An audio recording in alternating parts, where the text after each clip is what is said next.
মশলা pomfret ফ্রাইয়ের recipe দিয়ে cooking colour ওয়ার্ল্ডে সবাইকে স্বাগত জানাই। প্রথমে মিক্সির জারের মধ্যে রসুন, আদা, কাঁচা লঙ্কা, গোটা জিরে 1 চামচ, গোটা ধনে হাফ চামচ, কাশ্মীরি লঙ্কার গুঁড়ো হাফ চামচ, লবণ পরিমাণ মতো, টমেটো সস 1 চামচ, লেবুর রস, সাদা তেল সব কিছু দিয়ে অল্প জল দিয়ে মিহি করে একটা পেস্ট বানিয়ে নিয়েছি।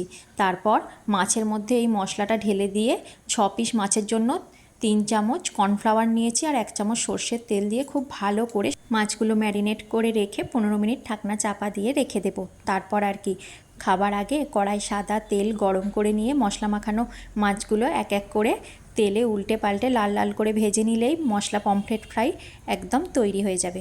যারা বেশি ঝাল খেতে পছন্দ করো তারা কাঁচা লঙ্কার পরিবর্তে শুকনো লঙ্কা ব্যবহার করতে পারো। সেক্ষেত্রে মশলা বাটার সময় আর কাশ্মীরি লঙ্কার গুঁড়ো দিতে হবে না। গরম গরম মশলা পমফ্রেট ফ্রাই স্যালাড আর সসের সাথে পরিবেশনের জন্য একদম তৈরি। রেসিপিটা কেমন লাগলো কমেন্ট করে জানিও। ভালো লাগলে পাশে থেকো।